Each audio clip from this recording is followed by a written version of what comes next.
Cette minuscule association de San Francisco, qui survit grâce à des donations, compte une centaine de relais dans les écoles. Toute l'année, les 3 militants de Unplug sillonnent le pays. Marcel Moran a été appelé ici à Warrenton, en Virginie, par un groupe d'élèves qui souhaitent en finir avec Channel One.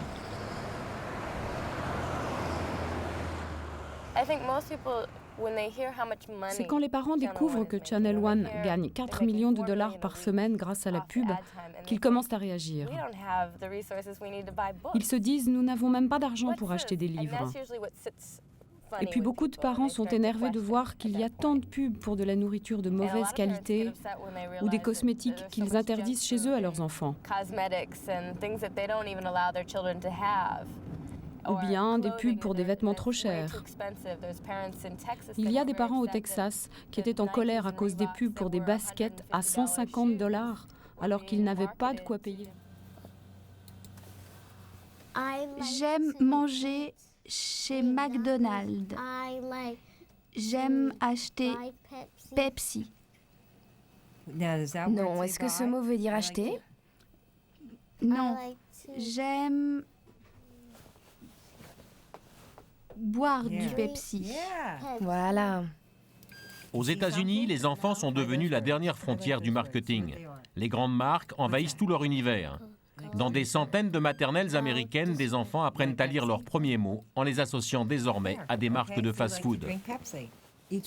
Ce bombardement de messages qui les crible dès le plus jeune âge ressemble de plus en plus à un conditionnement. J'ai remarqué que mes propres enfants, quand on roulait en voiture, se mettaient à dire McDonald's ou Roy Rogers, et ils n'avaient que 2 ans. C'est-à-dire qu'ils ne savaient pas encore lire, mais ils pouvaient déjà reconnaître le logo des marques. Et les livres à la poubelle. Pourquoi? Parce que les livres ne se mangent pas. Bien.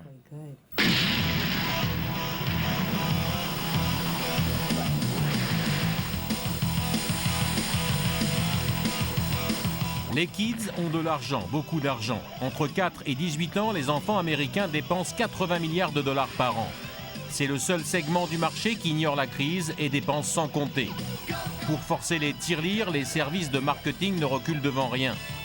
Un seul but pour les marques, générer la fidélité dès le plus jeune âge, par tous les moyens. Ça, j'en veux. Un enfant américain ingurgite 40 000 pubs télé par an. Dans le petit écran, les dessins animés succèdent aux pubs, parfois avec les mêmes personnages. Difficile alors pour les plus petits de faire la différence. Non, ça on l'a trop vu. Oh, j'aime pas. Mais trop de publicité tue la publicité. Alors l'industrie du marketing a dû chercher d'autres méthodes pour atteindre les jeunes consommateurs.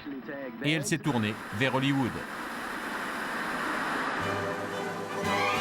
L'idée, glisser subrepticement des produits au cœur des films pour que les héros favoris des enfants les consomment et donnent envie de les consommer. Cela s'appelle le product placement et ça marche. Linda Coco, une sociologue de Washington, s'est fait une spécialité du dépistage de la publicité clandestine dans les films pour enfants. Tout commence en 1982 avec un film culte que vos enfants ont certainement vu. Ça, ce sont des bonbons Reese's Pieces. Et là, vous voyez, le personnage principal qui va dans les bois avec son vélo pour retrouver E.T., l'extraterrestre. Et pour l'attirer, pour le faire sortir du bois, il va bien entendu utiliser ses bonbons. Ça va faire leur succès. Après le film, tout le monde en voudra. Leurs ventes ont augmenté de 65% après le film. Tous les gosses, moi y compris à l'époque, ont tous commencé à manger des Reese's Pieces. On les avait vus dans le film et on adorait E.T. alors. Plus 65%, le chiffre enthousiasme l'industrie du marketing. Alors pourquoi ne pas produire des films uniquement pour vendre des produits ? 4 ans plus tard, le producteur Orion sort Mac and Me, exactement la même histoire que E.T. Mais cette fois, l'extraterrestre en peluche ne peut survivre qu'en buvant du Coca-Cola et en ingurgitant des McDonald's. Mais les enfants ne sont pas dupes et le film fait un flop au box-office. Car pour donner envie de consommer aux tout jeunes, il faut une bonne histoire et des héros qui soient de vrais héros.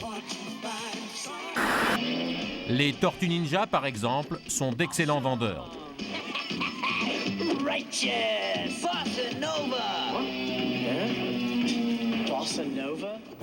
Regardez ça, c'est incroyable. Le logo Domino Pizza va nous passer juste sous le nez.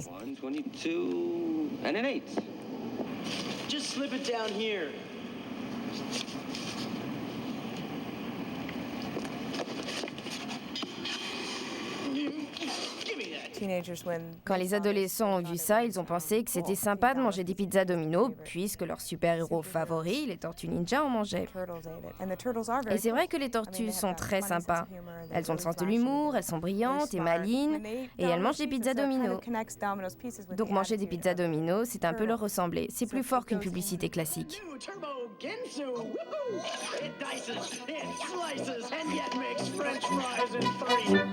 À force d'apparaître partout dans les films, dans la rue, à la télé, les grandes marques alimentaires sont devenues tellement familières aux enfants qu'elles font partie de leurs jouets. On mange chez Pizza Hut, on joue avec des pizzas en plastique et Barbie et ses copines vont faire la fête dans un mini-restaurant, Pizza Hut bien sûr. Quant aux films pour enfants, leurs héros génèrent tellement de peluches, figurines, bonbons, brosses à dents, bains moussants, savons, pansements, qu'on peut désormais les considérer comme de vrais supports publicitaires. Les produits dérivés, comme on les appelle, peuvent désormais rapporter jusqu'à 10 fois plus que les entrées en salle. Cette peluche vient d'un film qui n'est même pas encore sorti. Le film s'appelle Balto. Ils ont déjà fait des pubs à la télé.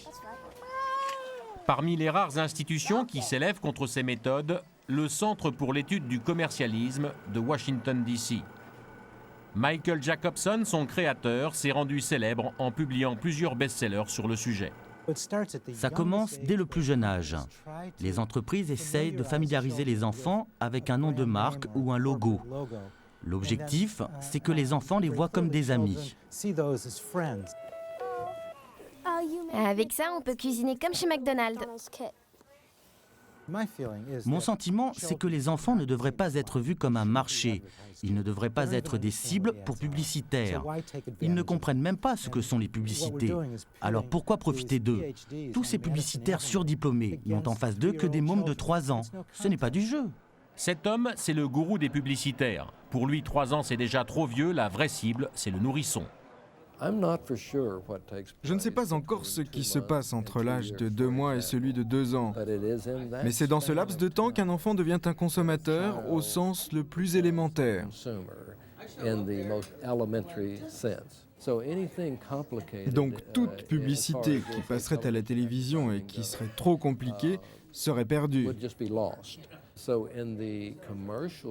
Ce qu'un publicitaire peut espérer, c'est créer chez l'enfant une représentation visuelle du produit dans son subconscient.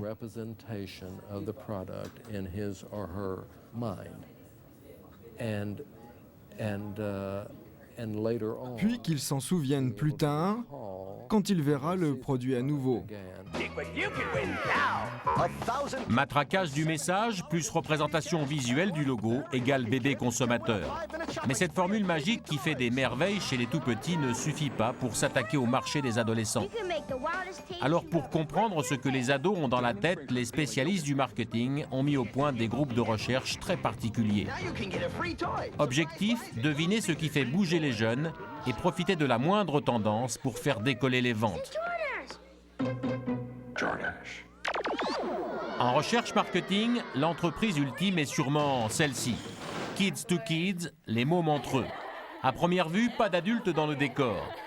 Que des jeunes filles de 14 ans qui s'amusent. Mais en regardant de plus près, on réalise que 2 d'entre elles sont équipées d'une oreillette. Ce sont elles qui disent quand il faut s'amuser et quand on doit s'intéresser à 3 bouteilles de soda. Enfin, il y a cet énorme miroir au fond de la salle. Rapproche-les un peu, qu'il y en ait une qui gagne et qu'on puisse commencer à travailler.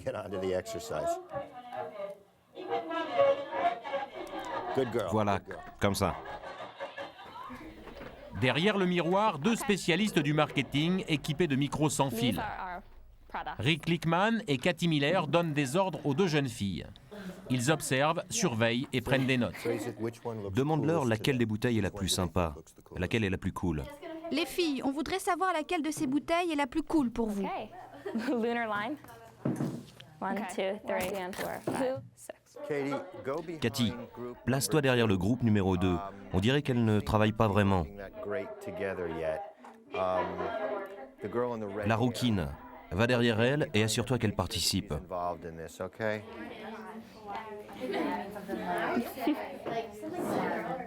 Exemple d'exercice trouvé dans une photo, une attitude qui correspond à la bouteille de soda. Derrière le miroir, Rick et Cathy guettent les réactions. Le moindre mot sera traduit plus tard en images et en slogans. C'est agressif parce que le plus petit doit être agressif pour battre le gros. Il doit être en colère aussi, parce que quand tu risques de perdre, tu dois être plus mauvais que l'autre. Demande-lui ce qu'elle entend par agressif. C'est bien ou pas? Tu trouves qu'agressif, c'est une bonne ou une mauvaise chose? En tout cas, c'est comme ça que ma tête fonctionne. Les jeunes par nature sont rebelles. Ils se définissent en poussant les adultes le plus loin possible. C'est comme ça qu'ils s'affirment. Alors il faut être dans le coup, marcher comme eux et parler comme eux. C'est une manière habile d'utiliser cette rébellion pour leur vendre quelque chose.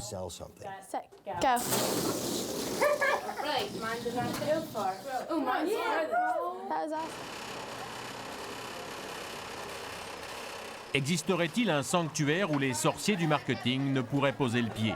L'école peut-être? Même pas. Tous les matins, la première chose que font 45% des écoliers américains, c'est regarder Channel One, une émission produite par K3, une entreprise de communication basée à New York. Channel One, c'est 10 minutes d'information pour 2 minutes de publicité, pour des sodas, des fast-foods, des crèmes contre l'acné et des jeux vidéo. L'émission arrive par satellite dans 12 000 écoles, puis directement dans chaque salle de classe. Impossible de débrancher le poste, interdiction de sortir pendant la diffusion.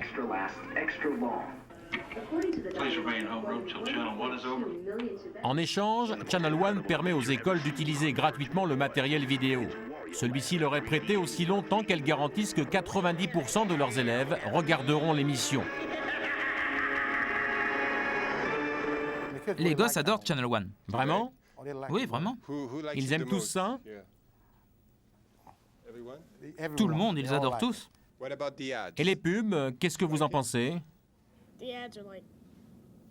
Les pubs sont fabriquées pour nous parce qu'on est des enfants. Des trucs comme Virtual Boy. Et tu connais ce produit? Ouais. Cette minuscule association de San Francisco, qui survit grâce à des donations, compte une centaine de relais dans les écoles. Toute l'année, les 3 militants de Unplug sillonnent le pays. Marcel Moran a été appelé ici à Warrenton, en Virginie, par un groupe d'élèves qui souhaitent en finir avec Channel One.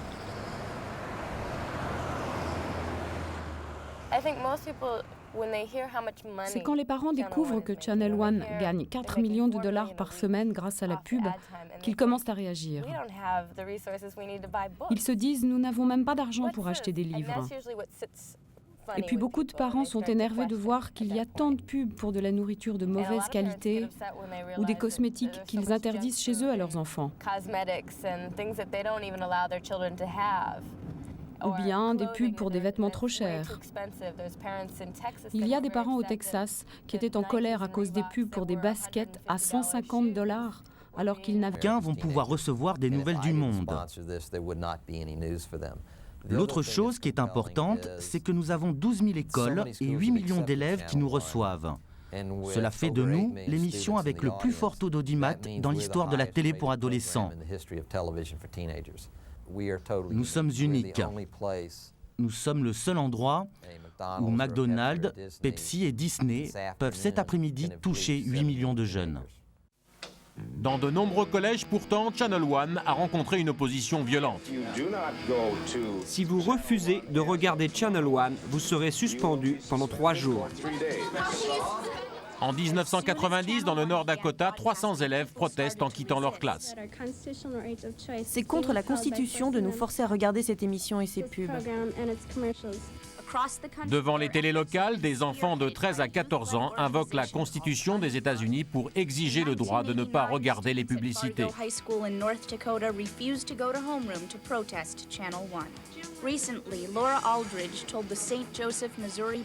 Aux USA, l'organisation qui vient en aide aux écoliers souhaitant se débarrasser de Channel One, c'est Unplug, débranche en français. Cette minuscule association de San Francisco, qui survit grâce à des donations, compte une centaine de relais dans les écoles. Toute l'année, les 3 militants de Unplug sillonnent le pays. Marcel Moran a été appelé ici à Warrenton, en Virginie, par un groupe d'élèves qui souhaitent en finir avec Channel One.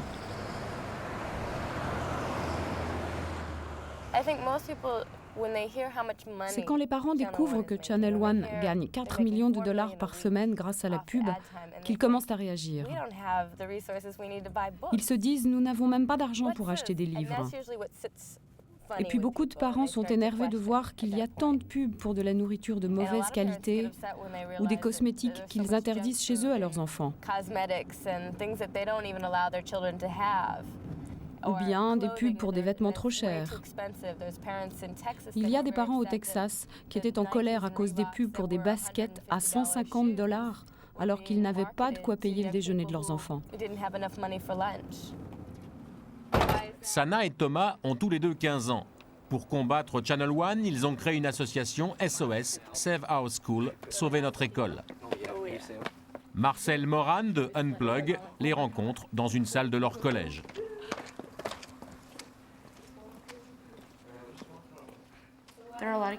Il y a beaucoup de jeunes qui trouvent ça normal parce que c'est pareil que de regarder la télé à la maison.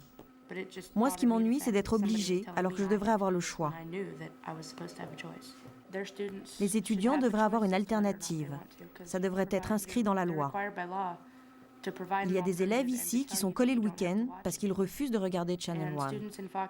Et ça, je crois que c'est anormal. Pour l'instant, seul l'État de New York a interdit Channel One. Mais Ed Winter, le PDG, a bon espoir. Les écoles de New York manquent elles aussi de moyens et New York cédera. New York est une île et tout autour, le monde profite de Channel One. Même là, tout près, dans le New Jersey.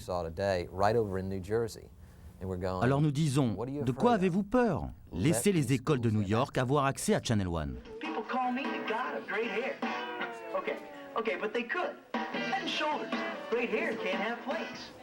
Mais Channel One n'est pas le seul canal par lequel les marques commerciales envahissent les salles de classe. Au nom de l'aide à la motivation, des marques comme Pepsi vont jusqu'à s'étaler au tableau à côté de l'exercice de maths. Travaillez dur les enfants et Pepsi vous récompensera.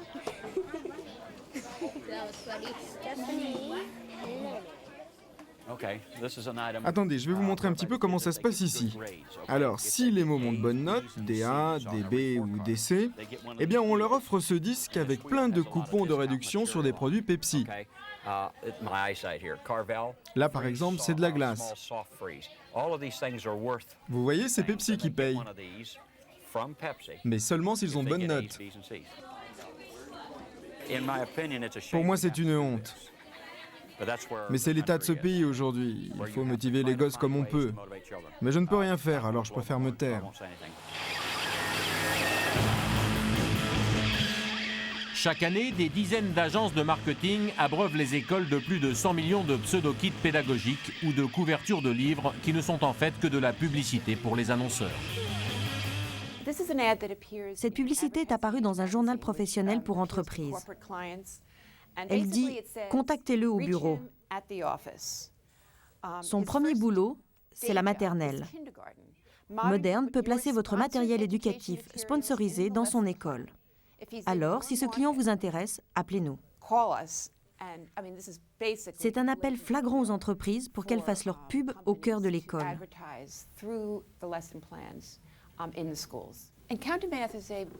Ça, c'est un programme offert par les pizzas Domino. Les enfants comptent les parts de pizza ou ce qu'il y a sur les pizzas. C'est comme ça qu'ils apprennent les maths. En fait, ce qui se passe, c'est que les enfants mémorisent en même temps le nom de Domino's Pizza et le reconnaîtront plus tard. Ça, c'est un programme d'éducation scientifique qui a été envoyé aux enseignants par la marque Campbell, l'entreprise qui fabrique la sauce pour spaghetti Prego. Grâce à cette méthode, les enfants peuvent démontrer que la sauce Prego est plus épaisse que la sauce du concurrent Ragout. C'est exactement la pub télé. Pour l'industrie alimentaire américaine, les enfants sont des clients de choix. Ce sont eux qui consomment le plus de chips et de bonbons chimiques. Toute cette nourriture gadget que les Américains appellent la junk food, la bouffe poubelle. Twizzlers, c'est de la bonne bouffe américaine. Des cookies au chocolat. Des beignets pour mon fils quand il a une fringale à minuit. Ça, ce sont mes préférés, saveur barbecue. Plein de soda light avec que des bons produits chimiques excellents pour la croissance. Là, il y a toutes sortes de marshmallows. Ouais, avec plein de sucre. Quand vous mélangez tout ça, c'est sucré à en être écœurant. Demandez à ce petit gars là-bas. Moi, j'aime bien manger de la junk food. Ils dépensent des millions de dollars en publicité, très excitante à regarder pour des mômes, et ensuite, évidemment, ils tannent leurs parents pour qu'on leur achète. Qu'est-ce qu'on peut faire? Sur le plan diététique, la junk food est ce que l'on peut imaginer de pire. Beaucoup de sucre et de graisse, peu de protéines. Le déluge de publicités incitatives qui s'abat sur les enfants a fini par avoir un impact sur leur santé. Aujourd'hui, un petit Américain sur 4 est obèse. En 1993, l'Académie des médecins pédiatres américains mène une étude très poussée. Les conclusions sont formelles. Premier coupable de l'obésité enfantine, la télévision. Il y a une corrélation directe entre l'obésité et la quantité de télé que les enfants regardent. Et ces 20 dernières années, la situation s'est aggravée. À la télé, aux États-Unis, les publicités pour la nourriture représentent le tiers du total des publicités pour les enfants. Donc, ceux qui regardent la télé ont tendance à manger plus souvent les produits qu'on leur présente. Et comme ces produits sont pleins de calories, ils grossissent. La situation est si grave que dans certains hôpitaux, comme ici, à New York, au St. Luke Roosevelt, des services de pédiatrie incitent les jeunes obèses à éteindre la télévision. Il y a quelques trucs dont je voulais vous parler aujourd'hui, notamment le code de bonne nourriture et surtout les stimuli, ce qui nous pousse à manger. Quand je regarde la télé, j'ai pas vraiment faim et puis tout d'un coup, j'ai une espèce de fringale irrésistible. Je vois la nourriture à la télé et j'ai faim. Je sais pas vraiment ce que je veux. Je sais pas si j'ai envie de salé ou de sucré. Alors je vais au frigidaire et puis je prends un hot dog ou ce qui me tombe sous la main. Alors que j'ai pas vraiment faim. Oui, moi-même j'ai remarqué. Quand je suis à la maison, si je m'ennuie et que je regarde la télé et que je vois toutes ces pubs, comme McDonald's, où tout le monde a l'air si content. Ils mangent ces sandwichs bourrés de graisse. Jamais ils n'expliquent le contenu diététique des hamburgers. Vous vous souvenez quand je vous ai montré sur l'ordinateur combien de graisse il y avait dans les hamburgers, les frites et les milkshakes? Mais tout le monde a l'air si heureux dans les pubs. Alors peut-être que vous pensez c'est un chouette truc à manger. Vous voulez que je vous dise? Les gens à la télé, ce sont des acteurs.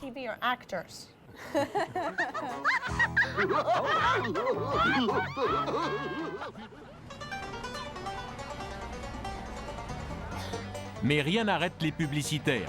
Il existe un endroit en Floride où chaque jour une centaine d'enfants entre 12 et 13 ans sont amenés comme pour un rite initiatique dans une réduction du rêve américain.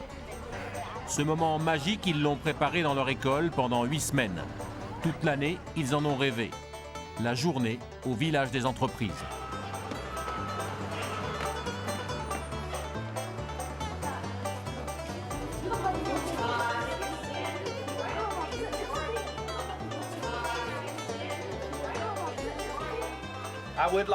Je vous remercie tous d'être là. On va bien s'amuser aujourd'hui. Rappelez-vous que vous êtes des hommes d'affaires et des consommateurs. Profitez-en, sortez vos chéquiers pour une fois dans votre vie. Vous pouvez tout dépenser sans compter. Ne vous gênez pas, dépensez. Le village des entreprises, c'est une sorte de Disneyland du marketing. Une école en forme de centre commercial construit à leur mesure. Ici, les enfants peuvent s'initier aux joies du business et du shopping. À midi, ils mangent chez McDonald's. Et pendant la journée, ils apprennent à vendre tout et n'importe quoi. Pas de problème d'argent, ici tout est offert par les entreprises. On paye en faux billets comme au Monopoly.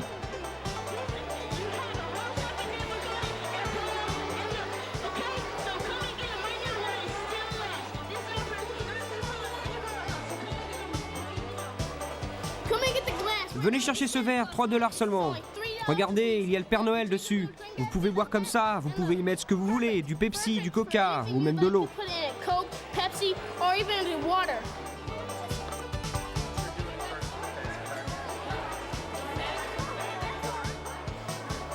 Qu'est-ce que tu attends là? Je vais à la banque chercher mes sous pour acheter des trucs.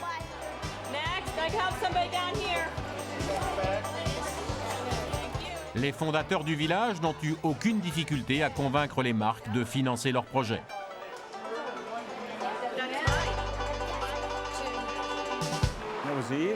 C'était la chose la plus facile à vendre aux entreprises. 8000 élèves passent ici tous les ans et ils apprennent ainsi à connaître les entreprises comme McDonald's par exemple. Et du coup, ils retiennent leur nom et c'est donc une bonne pub pour elles. Plus tard, quand ils penseront drugstore, ils penseront Ecker Drugstore. Quand ils penseront fast food, ils se souviendront du McDonald's de Entreprise Village. Je crois que l'impact est très positif de ce côté-là.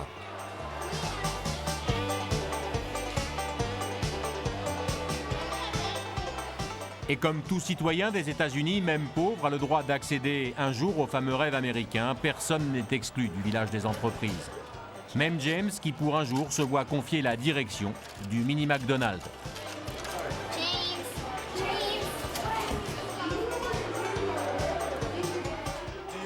Tu aimes ça, manger des McDo?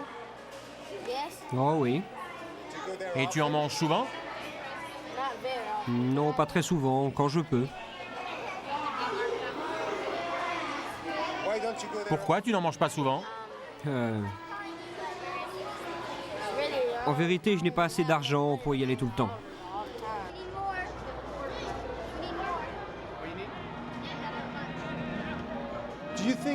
Vous pensez que le village des entreprises enseigne aux enfants une certaine idée du bonheur? Ça leur enseigne qu'ils peuvent faire partie du système. Un système qui, malgré ses excès, continue à faire rêver les Américains. Même si certains commencent à se demander quel prix devront un jour payer ces enfants de la pub.